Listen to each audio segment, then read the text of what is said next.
नमस्कार, मी आहे अनिता. आम्ही बहिणी या आपल्या चॅनलमध्ये तुमच्या सर्वांचे मनापासून स्वागत. तर बघा, महिला दिन हा 8 मार्चला होता आणि त्याबद्दलच मी आज बोलणार आहे. सर्वांना महिला दिनाच्या खूप खूप शुभेच्छा. हा आमचा व्हिडिओ थोडासा उशिरा अपलोड होतोय, त्याबद्दल मी सर्व ताईंना, सर्व मैत्रिणींना माफी मागते.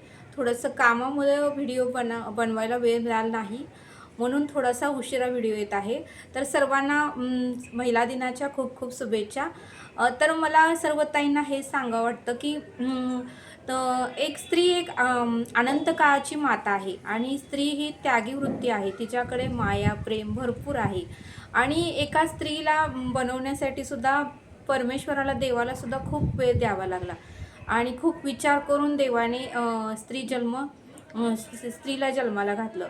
त्यामुळे मला वाटते कुठल्याही स्त्रीने स्वतःला कमी लेखू नये.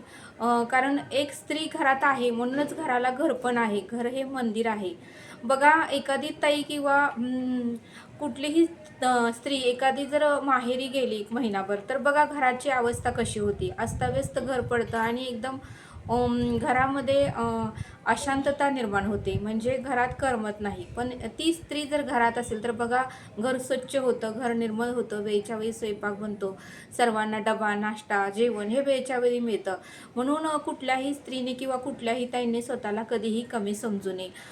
तर बघा, पूर्वी 80-90 या काळामध्ये स्त्रियांना खूप असे बंधनं होती. म्हणजे लग्न झाले, माहेरी असताना पण आई-वडिलांची बंधनं असायची आणि सासरी गेल्यानंतरही सासू-सासऱ्यांची बंधनं, म्हणजे हे करू नको, ते करू नको, बाहेर जाऊ नको, नोकरी केलेली आम्हाला आवडत नाही, तू घरातलंच काम कर, असं म्हणजे बंधनं असायची. पण आताचा काळ थोडासा वेगळा आहे. आता सरकारने सुद्धा स्त्रियांना सर्व क्षेत्रामध्ये योगदान दिलेलं आहे. प्रत्येक क्षेत्रामध्ये स्त्री आहे.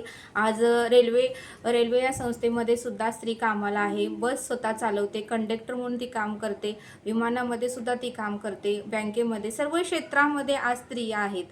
म्हणून प्रत्येक स्त्रीने स्वतःचा आदर केला पाहिजे, स्वतःवर प्रेम केलं पाहिजे, स्वतःसाठी वेळ काढला पाहिजे आणि स्वतःच्या आवडीनिवडी अगोदर जोपासल्या पाहिजेत.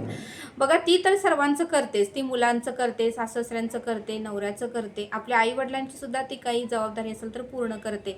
ती कुठेही कमी नाही आणि म्हणूनच स्त्रीचा प्रत्येकाने सन्मान केला पाहिजे आणि स्त्री ही अनंत काळाची माता आहे. आणि मला प्रत्येक ताईंना हे सांगावंसं वाटतं की तुमच्या काही आवडीनिवडी असतील तर ते सुद्धा तुम्ही जोपासा. म्हणजे लग्नाच्या अगोदर आपण शिक्षण, मग नंतर आई-वडील लग्नांची घाई गडबड करायची. अगोदरच्या काळात तसंच असायचं. शिक्षण झालं किंवा 12वी झाली की लगेचच लग्न लावून द्यायचे. पण आता तसं नाही. आता प्रत्येक मुलगी आधी करिअरकडे लक्ष देते आणि मग जे काही असेल ते नंतर. तसं आता आहे, पण अगोदर नव्हतं. मग अगोदरच्या स्त्रियांच्या ज्या इच्छा आकांक्षा आहेत त्या तशाच राहून गेलेल्या आहेत. त्यामुळे त्या स्त्रियांना किंवा त्या मैत्रिणींना, ताईंना मला हे सांगायचं वाटतं की त्यांनी त्यांच्या ज्या काही इच्छा आकांक्षा आहेत त्या त्यांनी आत्ता पूर्ण कराव्यात. कारण कसं असतं, शेवटी मनामध्ये कुठल्या तरी मनाच्या कोपऱ्यामध्ये ते राहून जातं की हे मला करायचं होतं, मी केलं नाही.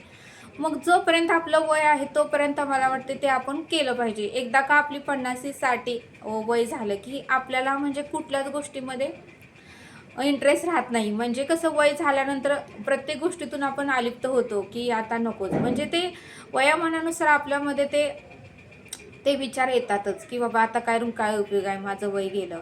पण त्याच्या आधीच जे काही तुमच्या आवडीनिवडी आहेत ते प्रत्येकाने जोपासल्या पाहिजेत. त्या आवडीनिवडी पूर्ण केल्या पाहिजेत. आपल्या स्वतःवरही प्रेम केलं पाहिजे. आपण इतरांची काळजी घेतो, मग आपलीच काळजी नाही घेतली, आपणच जर आजारी पडलो तर आपल्या घरच्यांची काळजी कोण घेणार? त्यासाठी सर्वप्रथम मला सर्व मैत्रिणींना सांगावं असं वाटतं की सर्वांनी अगोदर आरोग्याची काळजी घ्या, व्यायाम करा, स्वतःचा आहार उत्तमाचा वेळेवर घ्या, जास्त कामाकडे पण लक्ष देऊ नका, थोडीशी विश्रांती घ्या आणि आधी स्वतःला प्रेम करा, स्वतःवर प्रेम करा, स्वतःची काळजी घ्या.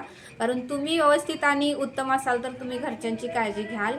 आणि हेच मला प्रत्येक ताईंना, प्रत्येक मैत्रिणींना संदेश द्यायचा होता.